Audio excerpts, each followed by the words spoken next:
everyone. I'm right now at Lalibela, a town in the north of Ethiopia in the Amhara region.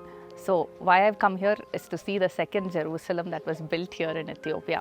Why is it the second Jerusalem of Ethiopia? This town Lalibela was constructed by the King Lalibela way back sometime between the 11th to 13th century. So Lalibela had a vision from God to create a new Jerusalem, a second Jerusalem in Ethiopia, so it's easy for the pilgrims here to reach their site of pilgrimage. And so it is believed locally that King Lalibela had these 11 monolithic, most of them are monolithic churches, built during the daytime by people and in the night by angels. So these churches, 11 churches, are divided into the southern group and the northern group and is separated by a river Jordan which flows through. So King Lalibela also chose to give Jerusalem-based names to the places here. So you have the river Jordan, you have a church called Biete, Gogotha, you have the tomb of Alem. So as you can see, I'm right now at the Sunday service and around me are the worshippers, and I am wearing this white scarf which is called the Natela, which represents to them the purity of angels, the glorification of Jesus Christ, and also represents the lives of saints who have endured the hardships, the saints who lived before us. I welcome all of you as you join me in this exploration of the northern and the southern churches. This is the Biete Medhani Alem, which is believed to be the largest monolithic church in the world. Biete Medhani Alem meaning house of the Redeemer of the world. And this church was built by King Lalibela in the basilica style. As you can see, the pillars are on the outside. And this church houses the Lalibela cross, which is a 7 kg golden cross, which is brought out only on special occasions by the priest to bless the people. And this church also, like the other Lalibela churches, has 3 entrances, to the south, north and west, not to the east, because the east is the part that faces Jerusalem and also houses the Holy Tabernacle. So as we know, the sun rises in the east and sets in the west. So the west represents the dark and the east represents the light. So people enter from the west and walk towards the east, meaning enter the church, the world, which represents darkness, and they walk towards light. This shape that you see of the door is from the Aksum obelisk, and since Aksum was the previous religious center of Ethiopia, you can see this similar shape across windows, doors, many other aspects of the church. In every church you can see this small baptism wall carved out of rock meant for baptism, and since today is the Sunday Mass, you can see a lot of worshippers, and I find them in the most unexpected of places. For example, there is a woman between the pillar and the church who is sitting all by herself and very piously praying. There are ladies sitting around reading the Holy Scripture. So this town of Lalibela has 75,000 people and all very pious. They all come to the Sunday Mass, but during Christmas and Easter, there are 15 lakh people who come to Lalibela from all of Ethiopia, and they all camp around this place. So imagine 15 lakh people arriving here, planning through the year for this celebration to receive holy blessings from the priest.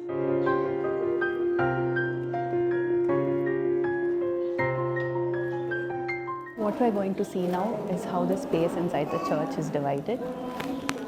To my left, behind the curtains, is the most sacred space facing the east, which has the Ark of the Covenant with the 10 Commandments inside.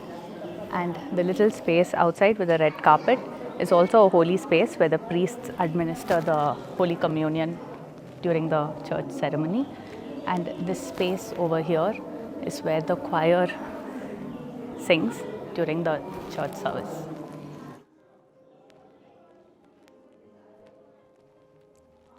These are 3 empty carved out tombs that represent the tombs of Abraham, Isaac and Jacob. And this is a prayer stick which people use because their services are long, and they have to stand for many hours. So if they want to rest, they lean on this during prayer.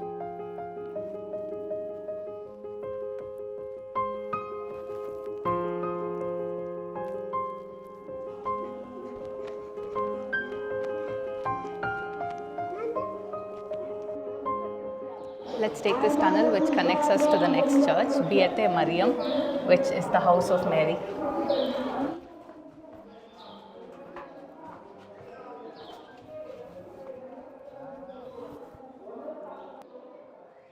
What you see here is very interesting. The three rectangular windows that you see on top represents the Trinity, and the one in the middle with a cross right beneath is Jesus Christ, and the little arrow points upwards, showing that Jesus was taken up to heaven.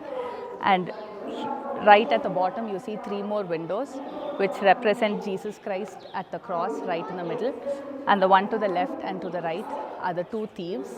So we know that in the Bible we see that one thief repented and went up to heaven, so you have an arrow that points up saying he was taken up to heaven, whereas the other thief, there's an arrow which points down, meaning he was taken down to hell.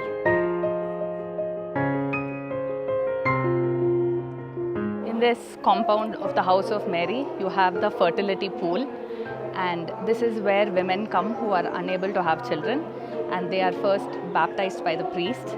And the depth of this pool is 9 meters, which is as deep as the height of the church. And the women here are tied by a rope and dipped into the pool 3 times by the priest, and then they are fertile after that.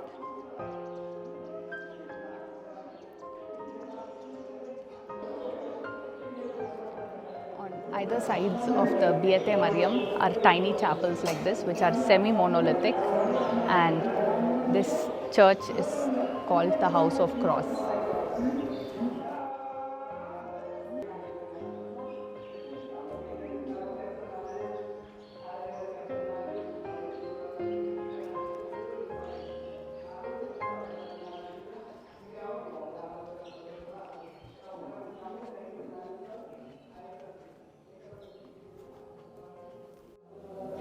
In this church, you see some beautiful paintings on the walls. So up there you see the two bulls that are fighting, the light colored one and the dark one, which is the fight between the good and the evil. And right next to it you have the rooster, which represents Peter denying Christ thrice, and then the rooster crows.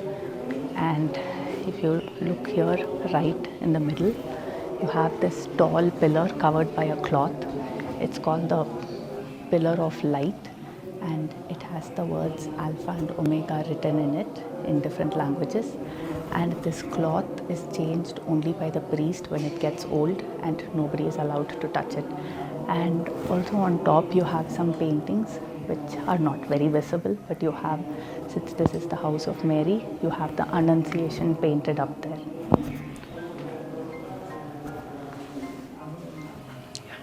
Up there are some paintings. You can see the first painting, it's the Wedding of Cana, where Jesus turns water into wine. And the next one is the multiplication of the bread and the fish by Jesus. And the final one is Lazarus.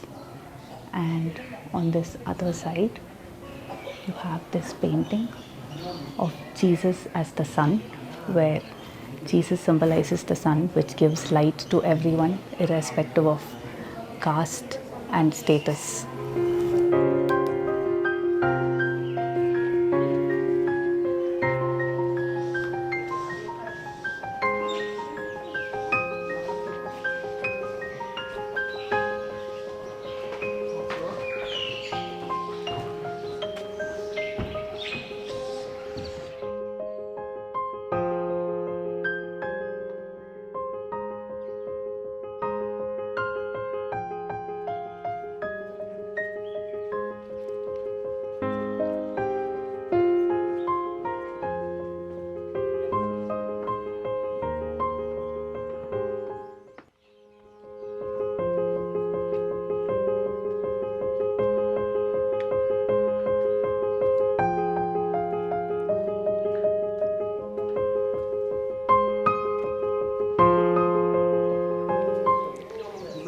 The next church that we're going to visit is the Church of Sinai and Gogotha.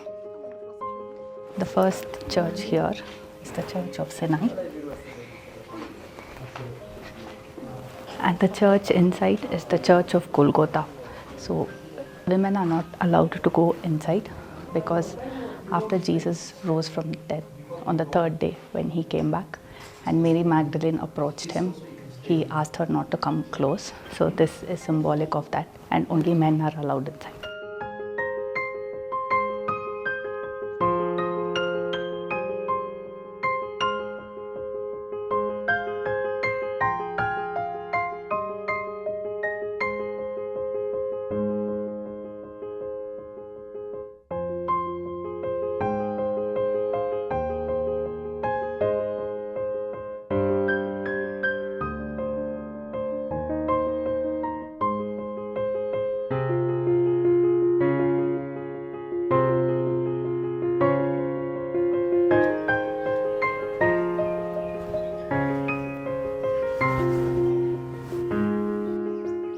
This is the traditional Lalibela house, which is called a tukul.